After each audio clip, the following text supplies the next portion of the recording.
नमस्कार दोस्तों, यह डिक्टेशन 80 शब्द प्रति मिनट की गति से रिकॉर्ड की गई है।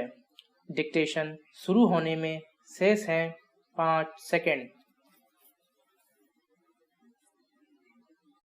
स्टार्ट। कोविड-19 अकेला खतरा नहीं है जो इस साल भारत की सीमा पार कर आया है। भारत के रक्षा मंत्रालय की चेताने वाली रिपोर्ट के मुताबिक चीन ने वास्तविक नियंत्रण रेखा LAC पर बड़ी संख्या में सैन्य दल तैनात किए हैं। अब तक ये अतिक्रमण दुनिया की सबसे लंबी और विवादित सीमा पर 4 बिंदुओं पर हुआ है, जहां हजारों चीनी सैनिक सिक्किम और लद्दाख क्षेत्र तथा कश्मीर घाटी के उत्तर पश्चिम के कुछ हिस्सों में आ गए।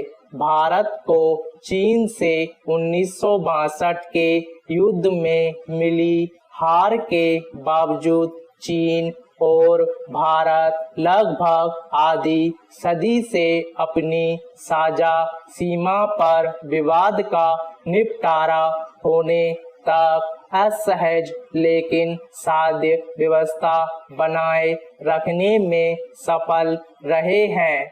1976 के बाद से एक भी गोली नहीं दागी गई है।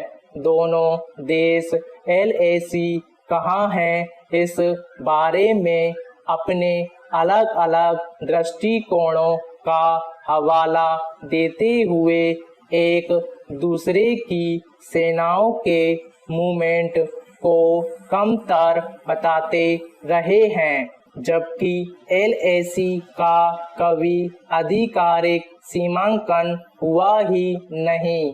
इन चिंताजनक परिस्थितियों के कारण हर साल LAC पर करीब 400 बार गतिरोध होता है और सभी मामले जल्दी शांत हो जाते हैं, लेकिन इस बार कुछ अलग हुआ।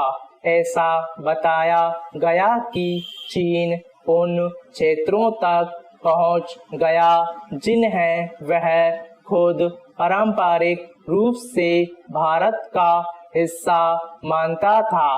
पिछले महीने ही भारतीय और चीनी सैनिकों के बीच 2 बार हाथापाई हुई। दर्जन भर सैनिक घायल हुए। हालांकि दोनों सेनाओं के बीच 2017 में भूटान के डोकलाम में भी ऐसा आमना सामना हुआ था, लेकिन वह तीसरा देश था। इस बार भारत के पास चीन की घुसपैठ को सीधी आक्रामकता समझने के सभी कारण हैं। यह सच है कि डोकलाम मामला चीन के वापस जाने पर खत्म हो गया था और चीनी राष्ट्रपति शी जिनपिंग की पहली भारत यात्रा के दौरान 2014 में लद्दाख में ऐसा ही हुआ था, लेकिन 2020 का चीन ज्यादा मजबूत है और अपनी शक्ति दिखाना चाहता है।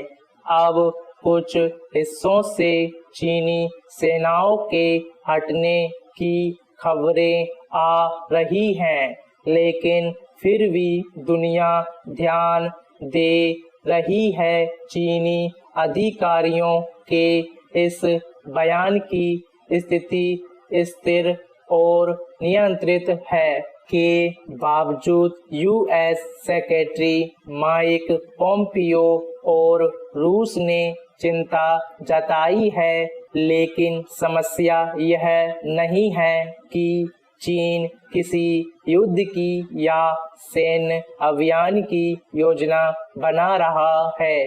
बल्कि वह सलामी टैक्टिक अपना रहा है, यानी छोटी सैन्य घुसपैठ जो भारत पर छोटे स्तर पर सैन्य सफलता थोपे। उसका यह तरीका नया नहीं है। चीन का तर्क दे सकता है कि उसे LAC के पास भारत के आधारभूत सुविधाएं संबंधी निर्माण से उकसाया गया था, लेकिन ये परियोजनाएं बहुत समय से लंबित थी। स्टॉप।